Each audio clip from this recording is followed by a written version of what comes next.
This is Tiffany Kim reporting from For Real Media. He was supposed to love and protect me, but I needed protection from him.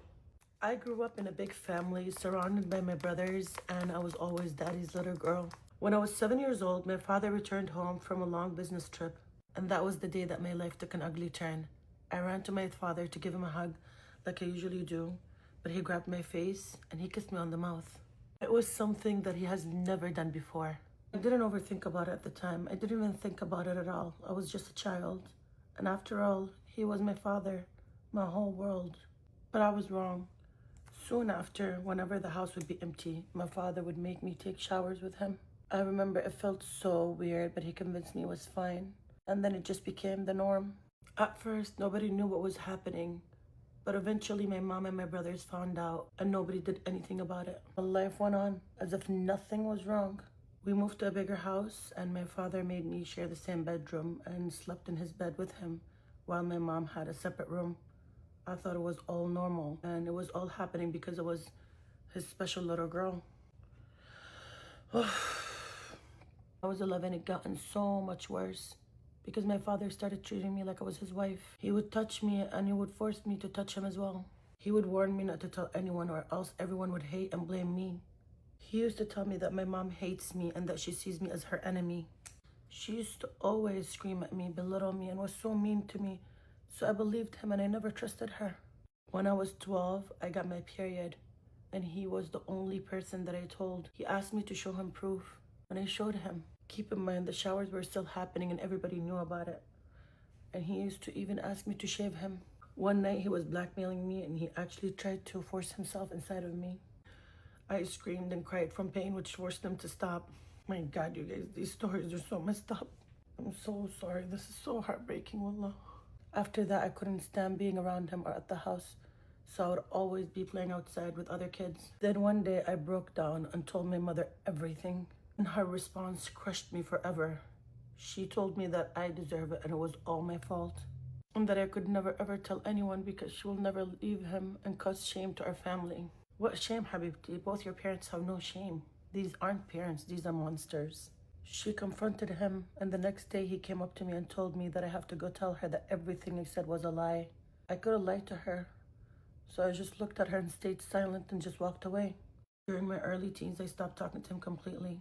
So he started spreading rumors that I slept with one of my brother's friends, that I'm trying to accuse him and blame it on him.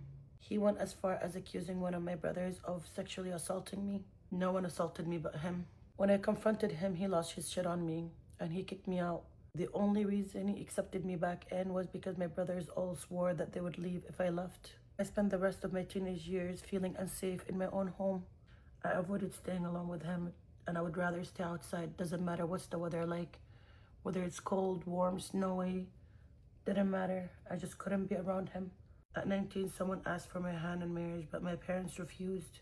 I begged my mom to help me, not because I cared or I loved the guy, but because I needed to escape from my father. But she didn't support me, so I married him anyways. My husband became my safe place, my best friend, my everything.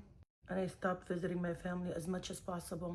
One day while visiting them, my father cornered me and tried to lift me and got close to me. I screamed, I ran outside and started crying and almost had a panic attack.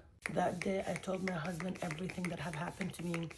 From the beginning, he didn't say that he didn't believe me, but sometimes I would catch him staring at me, and you know that look, I don't know how to explain it, but he looks at me in a way that in his head he can't believe that something like that could have happened to me, or that a father could do that to their own daughter. To the outside world, my father was the best father, the best husband and businessman. It has been 15 years and I still feel like it was all my fault. Like I was stupid enough to let it happen. Hayati, you were a child, you were being groomed and everybody was watching and allowed it to happen. You had a monster at home. Monsters, actually, not one monster, monsters. I still get random waves of grief and panic. Sometimes I spend the whole day in bed crying and depressed, and I'm still trying to heal every single day. But how do you heal when you still have to see the person that caused you so much trauma and pain and act like nothing ever happened? Just a disclaimer, this isn't my story, I'm just a storyteller. You never heard it all. This keep happening, and then I keep wondering what make those people think of committing such atrocities.